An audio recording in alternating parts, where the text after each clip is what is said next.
The pass rate for the level 3 exam has risen up from the historic lows set last year. And this is with a higher estimated minimum passing score, which really surprised me. We saw some pretty significant controversy though around the computers used to administer these exams that we really need to talk about. Also, quick plug for myself, if you want to sign up for an American Express or a Chase credit card, I'm going to put my referral link in the description down below. Use that link, you and I will both get a lot of free points, thanks. In May of this year, 49% of CFA candidates that sat for the level 3 exam passed it. This is up from 43% at the lows last year, which was a really bad result then. Keep in mind that level 3 candidates are all people who have already passed levels 1 and level 2, so it might sound obvious, but this is a really qualified group of people, and to have only half of them pass a certain exam should tell you a lot about the difficulty of said exam. I just loved the statement that the CFA Institute made about this 49% pass rate. They said that we are pleased to see this pass rate continue to move closer to historical norms, but we acknowledge that not everyone is receiving good news today, and many have struggled during the pandemic. Does that statement sound familiar at all to you? I find it convenient that they found a way to blame the pandemic for the low pass rates we saw throughout 2021 once again. We're going to talk about how this 49% passing result disproves that very theory that they keep mentioning later on in this video. But like I said, these results are improved from the historically low levels from last year, and more than 12,000 candidates sat for level 3 in May. Importantly though, this was administered at 520 different testing centers across the globe, which is drastically more than we've ever seen throughout the paper-based history of the CFA program. So the most notable point here is surrounding the controversy around the computers used at those 520 different testing centers. Not every candidate had the same testing experience. Specifically, if you sat down at a computer that had one monitor in front of you, the way that the question and answer boxes were displayed was pretty different compared to those candidates who sat down at a computer that had two monitors displayed to them. Then the candidates that had two monitors were able to see the vignette, all the information that they needed to know to answer a question, and the question with the list of potential answers on their other screen at the same time. There were a ton of complaints after the sitting of this exam by people who realized that some candidates had had two monitors, since those with one monitor had to constantly scroll pretty far up back to the vignette and then scroll pretty far back down to the set of questions again to look for the information they needed to compare to each of the answer options to ultimately come to a decision on each question.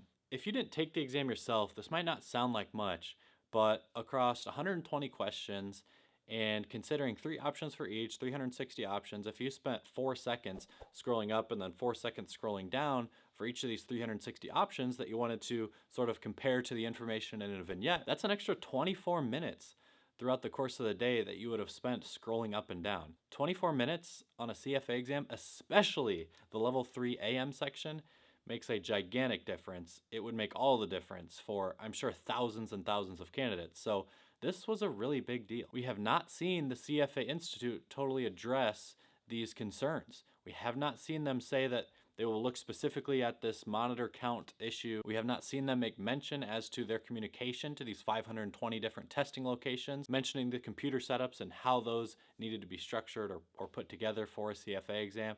There really needs to be some uniformity here. I hope the Institute's working on it. They haven't yet told us if they are. So if you're someone who had one monitor connected to your computer and you passed this exam, it is an extremely impressive result, primarily because the minimum passing score estimates show that the MPS may have been back up to 60%, which is maybe an all-time high for the level 3 exam. This was a really difficult test. There have only been a handful of other times when the minimum passing score has been as high as 60% for the level 3 test, one of those being back in 2017 when I passed the exam. But of course, the argument could be made that if the Institute does their standard setting correctly, which we sort of hope they do, then if the minimum passing score is higher, that's only because the average difficulty of each question asked was lower. If you totally buy into that logic, then maybe you're happy with this result. Some of us are not so much. So either way, throughout the past year and a half, as the pass rates have declined, the minimum passing scores have been higher. So to see this pass rate higher, I expected the minimum passing score to be lower, making it easier for candidates to clear.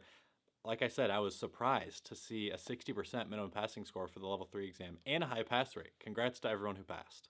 This also may point out that some of the logic I've been talking about on this channel was flawed, because it always seemed to me that the Institute had to lower minimum passing scores over the past 6 months to try to make up for the extremely low pass rates that we saw in the last year and a half. They wanted to make the passing scores lower to make their hurdle a little easier for candidates to cover now, since they made it too hard recently. But that was just not the case here, at least not if we trust the estimates from 300hours.com on the minimum passing scores, which I do. Rather, the Institute may have asked slightly easier questions, but the minimum passing score was higher. You had to answer at least 61% of the questions right to get a passing grade, and about half of candidates did.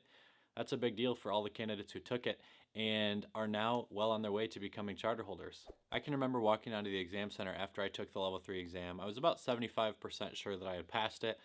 I wanted to cry, felt like I had to cry a little bit because I had just invested so much of my life into this program and I felt like it was finally over. However, it was my in-laws who were picking me up from the exam center with my wife, so I didn't want to sit down in the backseat of their car and start crying. That would just be really weird. We went to a nicer steakhouse just because we were in a big city where I took the exam that we often don't visit, and so there are several restaurant options, and I sat pretty quietly at the table. I remember that meal vividly, celebrating. I felt like 1,000 people were celebrating with me, but it was just me in my head thinking about what I was pretty sure I had accomplished, how much I had sacrificed to get there, and it didn't really feel all that real. It felt like I was in a dream a little bit to finally be done with the program. I should have been a little more nervous to see if I had passed or failed, but for some reason I just wasn't. I was slightly confident that I had passed, and so maybe my emotional mindset just kind of ran with that. I felt like I had already gotten the good result at that point, and I was sort of just silently eating a pretty good meal, and my wife was talking with her parents, just, catching up on things. But it was a huge day for me, so I hope that many of you have gotten to share in a similar experience. If you didn't pass the exam, take my story there as motivation to work a little bit harder. Maybe you just need to put in another 25, 50 hours this next time around to answer enough questions to be able to pass it. So best of luck to you too. Thanks for sticking around to the end of this video. Please like it, subscribe to the channel if you haven't already. As always, have a good one.